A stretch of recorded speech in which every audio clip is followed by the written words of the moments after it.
Hi, and welcome to the Evolving Expert Podcast. I'm your host, Vanessa Emerson. In my work, I am a business advisor for professional speakers and conscious professionals. I'm also a speaker myself and an advocate for aligned living and animal welfare.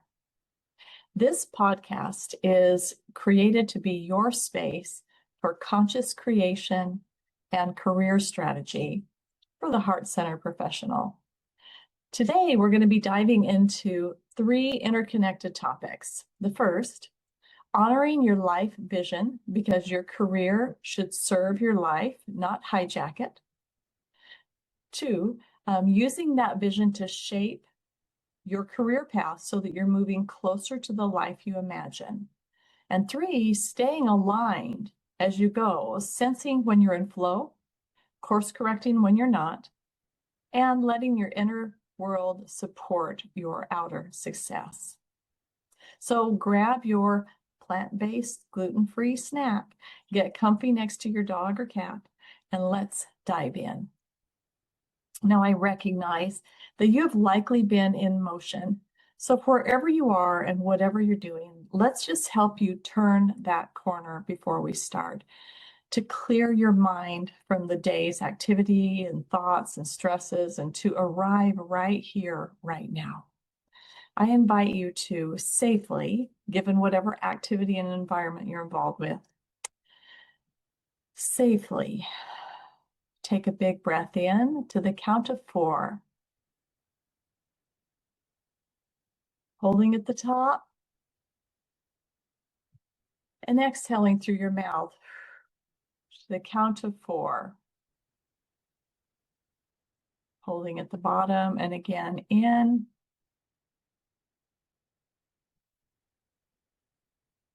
Hold. And as you exhale through your mouth, allow the tension and stress of the day to flow out with your breath. Hold.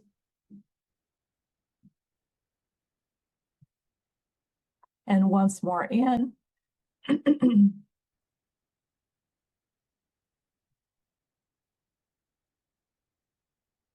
And out.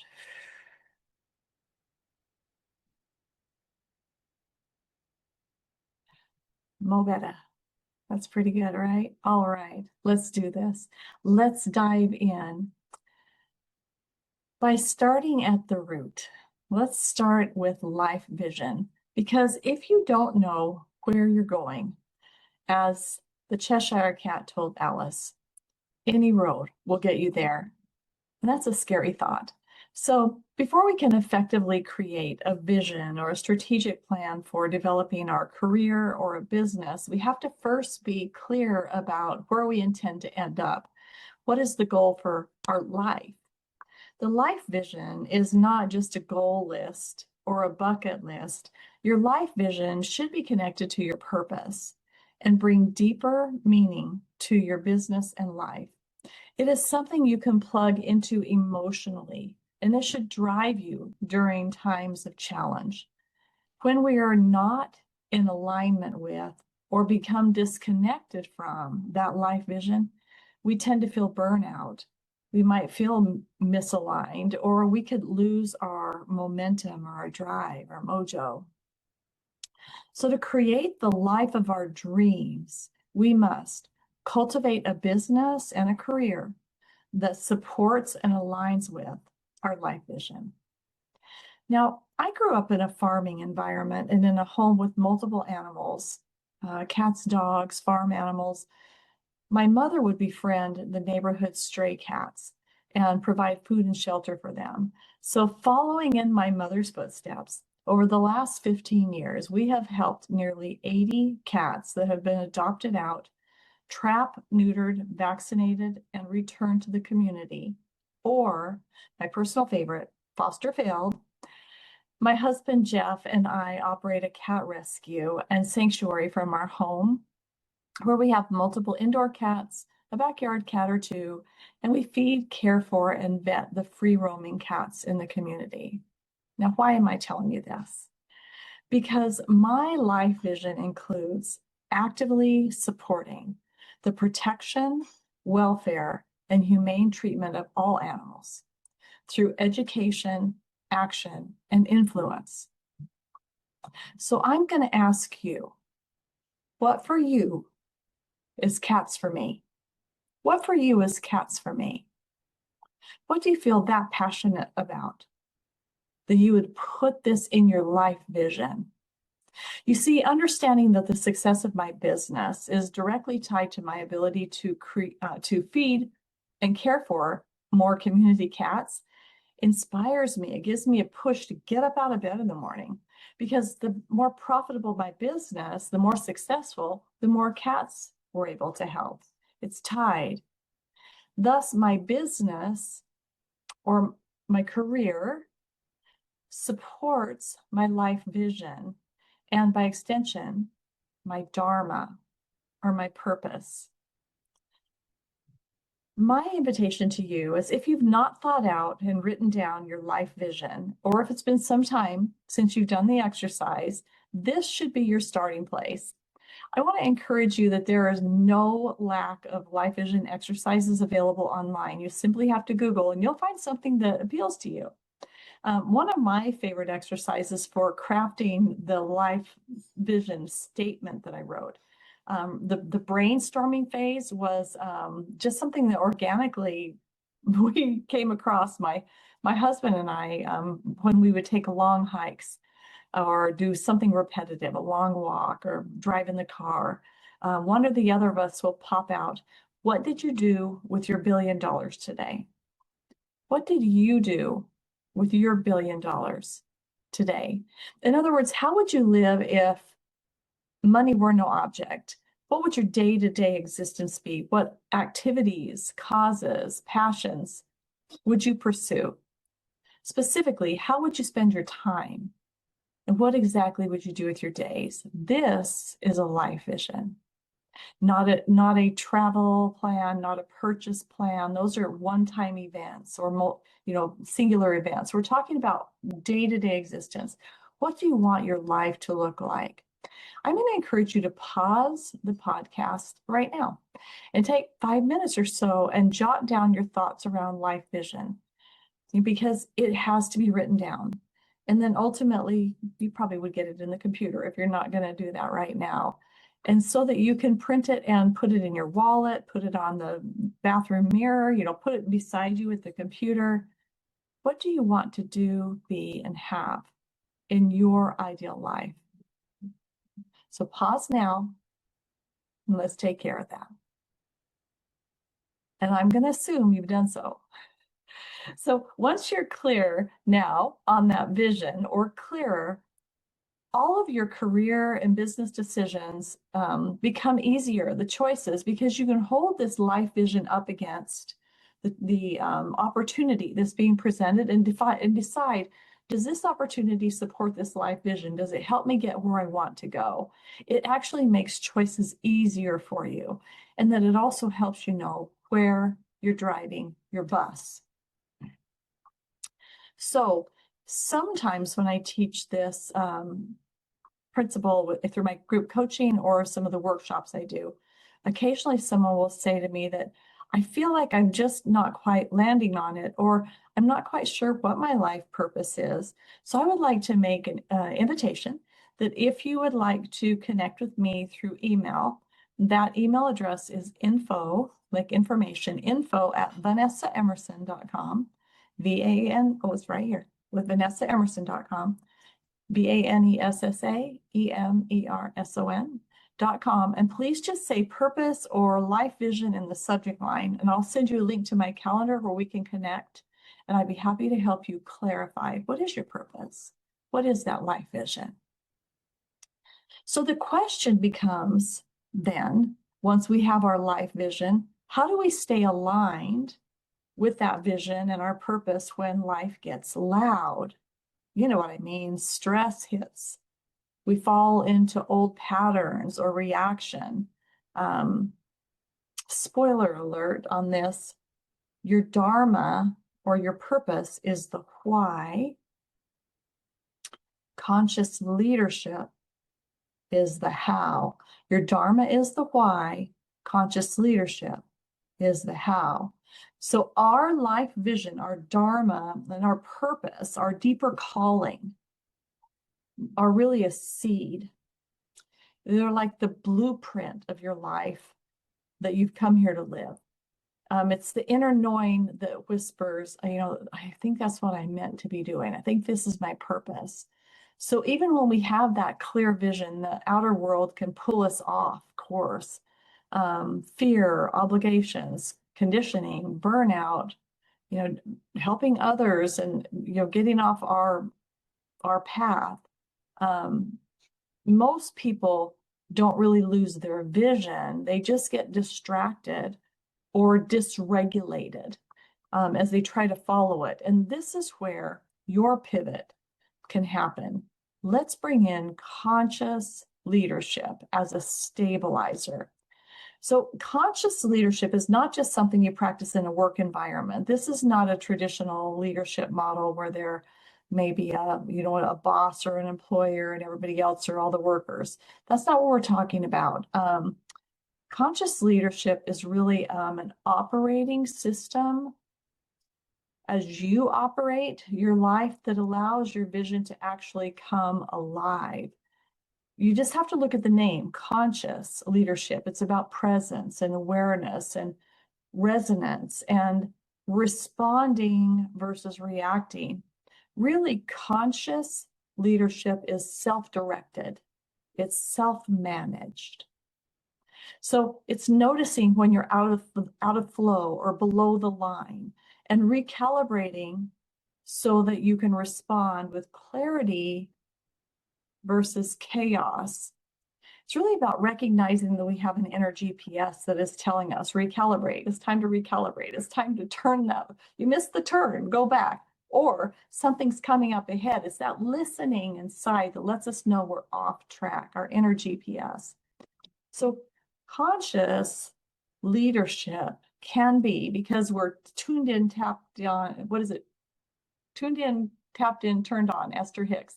Tuned in, tapped in, turned on. So when we're aware and we're the witness of how we're feeling, we recognize how we're feeling, we can step into being a conscious leader, a self-directed, self-managed leader, no matter our position. You could be talking about standing in line at a grocery store. This is not about being in a work environment necessarily. It's everywhere in our life. To be a conscious leader is a driving force that can help us live in alignment with our purpose and our life vision. When we're in alignment and conscious, in other words, we're aware, we're naturally going to be connected to our purpose and to the truth of all that is, right? Does that make sense? So your dharma gives you direction. Conscious leadership is the capacity to walk the path without abandoning your vision. So we lean into conscious leadership in that way. So let's bring it back into daily life. So if we consider the daily choices we make as maybe an entrepreneur or a conscious professional, how we show up in relationships or lead conversations or make decisions from alignment versus urgency, how we set boundaries, how we deal with fear, how we stop betraying our own well-being in the pursuit of success. These choices we make can either nourish our life vision and ourselves in achieving that life vision or chip away at it. When your life vision, however, is your true North Star and conscious leadership is your way of traveling, you don't have to choose between success and soul. Your business becomes the expression of your spiritual clarity. Your leadership becomes an extension of your alignment. And your impact becomes the byproduct of embracing and living your dharma. If conversations like these light you up, you would love Calibration Circle. Calibration Circles is a virtual 90-minute monthly session that brings a brief educational topic like we've just had couple minutes to talk about a topic in the area of deepening our self-awareness and aligning our personal values and professional practices. It also helps us reignite our passion for life and work. It's a wonderful community. You're welcome to join us. There's no fee to attend. However, you do need to RSVP. So if you feel like it's something you would like to participate in, maybe put your toe in the water and see what this community is all about, you can learn more at calibrationcircle.com. Super simple. Calibrationcircle.com. It will give you the dates and our upcoming speakers and topics. Would love to have you there. So as we head into our last segment of this episode, we've talked about our vision, we've talked about recognize the importance of being a conscious leader, but none of that sticks if our inner world is noisy, scattered, or disconnected. So let's anchor these principles with aligned living. Why does aligned living matter, and what does that mean? Your professional outcomes follow your internal state, your all outcomes, right? Not just professional, but our life outcomes follows our inner state. If we're stressed, unfocused, if we're not present, we will act from a less powerful place. And when you're centered, clear, present, you're in the flow, and your decisions, relationships, and results will reflect that clarity. Now, one of the simplest ways to return to alignment is meditation. And it doesn't have to be the sit cross-legged for hours kind. I mean a few intentional minutes of letting your nervous system settle so you can reconnect with that part of you that actually knows things. Most people think meditation is about stopping your thoughts, but it isn't. In fact, the presence of thoughts is very normal. The win is when we notice them, because noticing shifts from being inside the thought to being the one who's aware of it, this witnessing awareness. That's where clarity lives. And this is why meditation matters for conscious professionals. Your inner world is your operating system. And if that system is chaotic, your decisions and your leadership will be chaotic.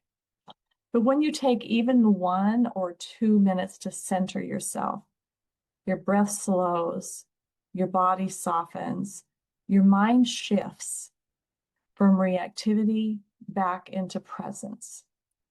We did this at the beginning of our podcast today, right? Took just a minute or two, probably not even a minute, to just shift. That return to presence is what powers aligned living. When we live in alignment, when we live in alignment with the truth of who we be. There's a simple, accessible way to begin. So let's keep this easy. You don't need a cushion, incense, a mantra, though you absolutely can have those if you like, and it delights my soul. So I totally get it. You just need your breath. And we all have that anywhere we are, all the time. What does meditation helps you come back to yourself?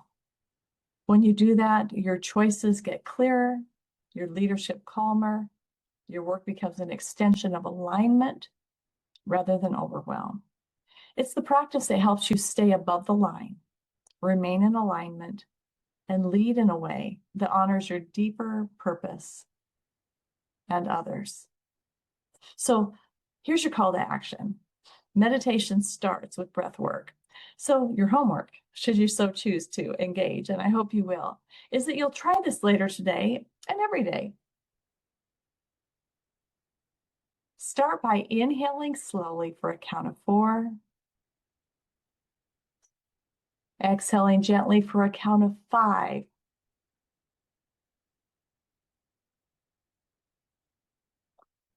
And then just do this for a minute or two. So rinse and repeat. Seeing if you can increase the count to inhale with 5, exhale to 6. And see when you can feel comfortable with that. Inhale to 6, exhale to 7. As you start taking yourself deeper and deeper into that relaxing state by just pushing the length that you can hold the breath as you bring it in and as you let it go. It's really, truly that simple. You know, because you're feeling it. If you did this right now, do this right now. You will feel, you might feel your body tingle. You feel yourself, literally your whole body exhale and just settle down and soften. That singular pattern helps regulate your nervous system, quiets the inner noise, and brings you back into your body. You're embodied. The more your breath settles, the more your mind will settle as well. In today's episode, we've explored a few practices for cultivating and connecting with our life vision. These practices offer a steady foundation for a career that feels meaningful, spacious, and soul aligned. That was a soul, S-O-U-L, aligned. If something in this conversation stirred something in you, maybe note that whisper or that insight and think about where that idea has pulled you. These small nudges often become the most important truths we uncover. I'd love to hear how this episode landed for you. Maybe make a note to yourself about what that insight was, and then I'd love for you to leave a review or email me at info@vanessaemerson.com. I encourage you to like and subscribe so that you can stay woven into this ongoing conversation. We have a remarkable group of guest experts that will be continuing to join us as we continue heading forward, exploring deeper dimensions of business strategy, conscious leadership, and aligned living. My mission as your host is simple. I want to help you show up, speak up, and serve in a way that honors you and the people you're here to impact. Thank you for spending time with me here today. And until we meet again, may we create with intention, may we lead with presence, and may we live with our hearts open and uplift all beings. Be well.